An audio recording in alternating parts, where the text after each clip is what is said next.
Buen día, hoy vamos a hablar de inmunidad e inmunopatología de los virus, que decía el resultado. Esto es presentado por Angie Pisa y quien les habla, Diana Romero. Bueno, en introducción vamos a decir que los seres humanos pueden estar infectados y sufrir muchas consecuencias clínicas por los virus. En la mayoría de los casos estas infecciones se resuelven con o sin un daño tisular. Para varios virus existen vacunas, como por ejemplo para el virus de la rubeola, sarampión, rotavirus, varicela, entre otros. Otros virus, como el del VIH, virus de la hepatitis B y la hepatitis C, algunos herpes, causan daños en los tejidos e incluso dejan lesiones crónicas, dado que estos virus tienen una o más propiedades que permiten disminuir la eficiencia de la inmunidad innata y adaptativa del huésped.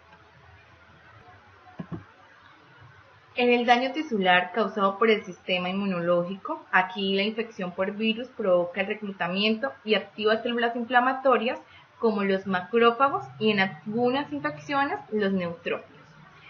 Estas a su vez liberan variedades de moléculas que inducen al daño o a un mal funcionamiento de los tejidos, ya que estos introducen citocinas citotóxicas, proteínas catiónicas, mediadores de lípidos, metaloproteinasas y componentes del estallido de oxígeno. En las especies de oxígeno que se acumulan en mitocondrias contribuyen más al daño tisular. Bueno, en la contribución de las respuestas inmunitarias innatas, los virus son intermediadores replicativos. Estos pueden reconocer por varios receptores inmunes innatos expresados en la superficie de las células del huésped o dentro de la célula. Estos receptores inmunes participan en la respuesta inmunitaria, pero en infecciones por virus se activan los receptores tipo TOR, los gen 1 inducidos por ácido retiroico, y las infecciones por virus activan los receptores tipo TOR endosomales, que son los tipo TOR 3, 7, 8 y 9, quienes reconocen los ácidos nucleicos y los intermediadores del ARN bicentenario.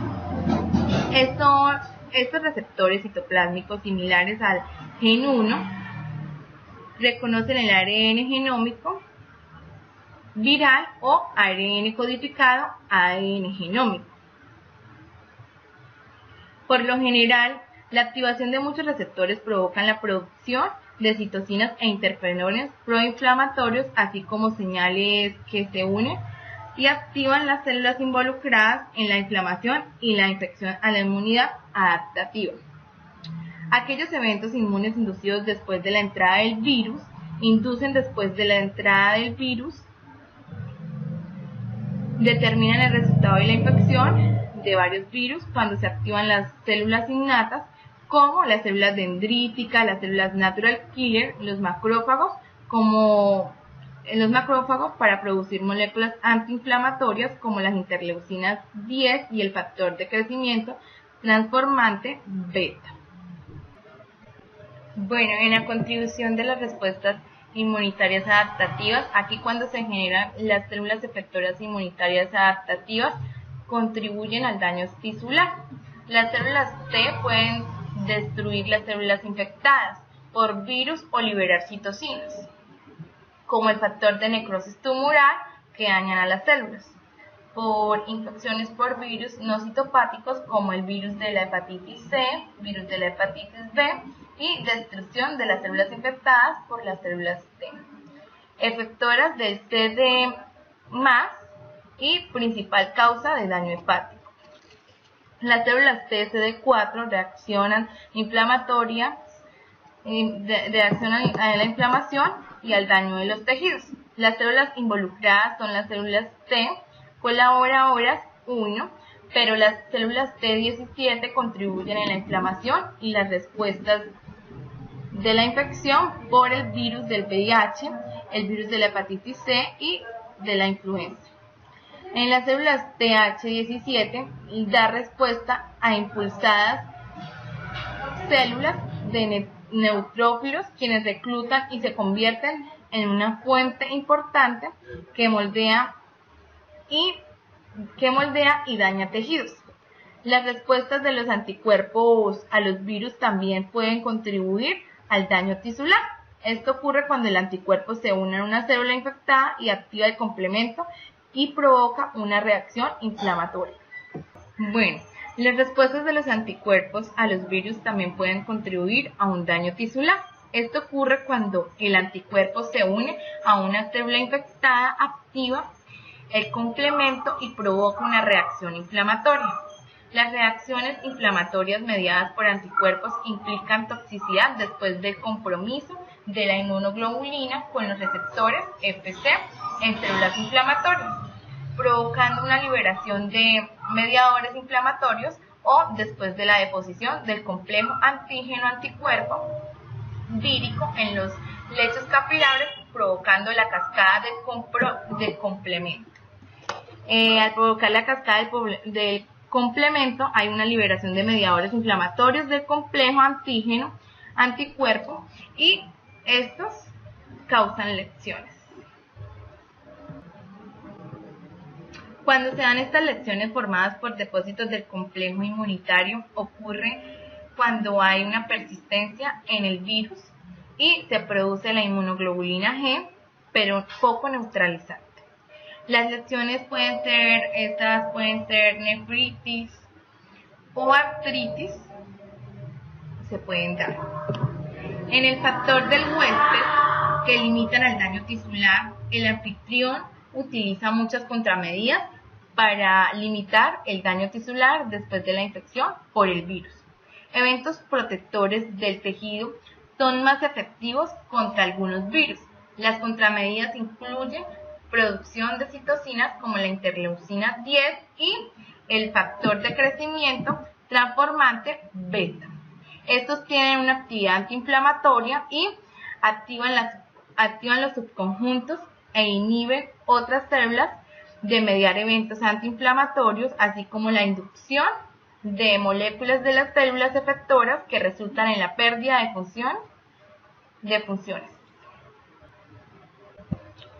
Bueno, en la influencia de la inmunidad heteróloga, aquí se puede decir que en la inmunidad es un término utilizado para describir de que la exposición a un patógeno genera una respuesta inmune contra numerosos antígenos derivados de ese patógeno.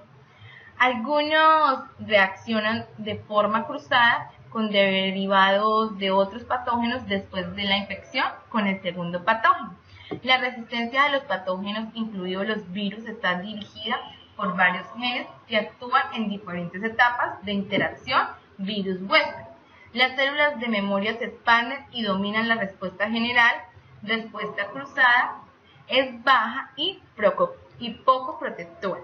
Sin embargo, aún se pueden medir el daño tisular y hay una aparición de enfermedades graves. Estas enfermedades pueden ser como el dengue hemorrágico. Este se caracteriza por fiebre alta, hay una hipotensión, una fuga vascular, shock circulatorio y hemorragia. Esto ocurre en personas que son inmunes a cepas del dengue y se infectan de una heteróloga. Se produce porque anticuerpos reaccionan de forma cruzada, no neutralizan la ozonización al virus, lo que facilita la absorción de los macrófagos. Y hay una activación inmunitaria abundante, hay abundantes citocinas y una fuga vascular. Bueno, en la genética del huésped y el viroma, el genotipo del hospedador influye ante una infección vírica. Estos agentes infecciosos virulentos ayudan a formar el genoma. Y las infecciones por virus se ven afectadas por los alelos de sistema de antígeno leucocitario humano y son responsables del polimorfismo en el proceso y presentación del antígeno al antígeno del complejo mayor de histocompatibilidad.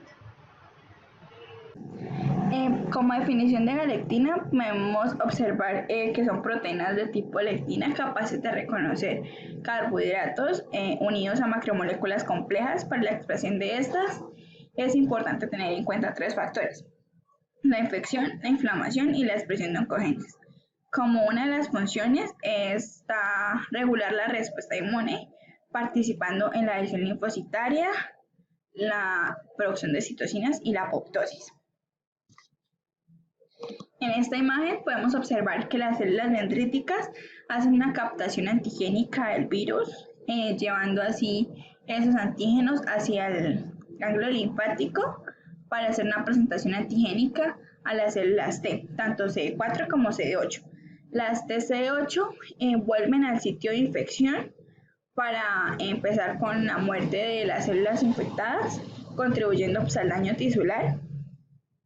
Y las TCD4 lo que realizan es que activan las células ayudadoras,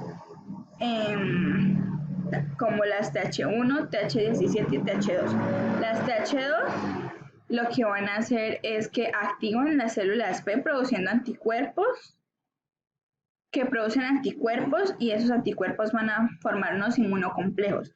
La acumulación de los inmunocomplejos en un tejido puede llegar a producir algunas patologías, como ejemplo tenemos vasculitis y glomerulonefritis, pero también puede causar otras patologías como enfermedades autoinmunes.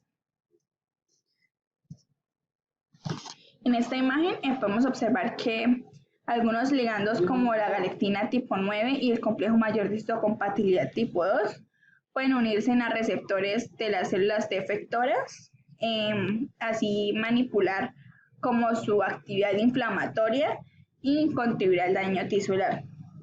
No solo estos ligandos de esas proteínas ayudan en esa inhibición, dado que células de la respuesta innata y otras células T efectoras también producen unas citocinas antiinflamatorias como la interleucina 10, que pueden manipular esa respuesta inflamatoria y así esto producir un daño tisular. En esta diapositiva podemos encontrar el equilibrio de los mecanismos proinflamatorios y antiinflamatorios. Entre más mecanismos proinflamatorios se encuentren, puede haber un daño tisular más grande, dado que pues ellos buscan la muerte celular de las células infectadas. Y los mecanismos antiinflamatorios lo que realizan es que buscan, que no haya una respuesta inflamatoria como tal y el virus pueda persistir dentro de las células. Por eso es importante que haya una homeostasis, una regulación en estos mecanismos. A modo de referencia encontramos el artículo suministrado por el docente. Gracias.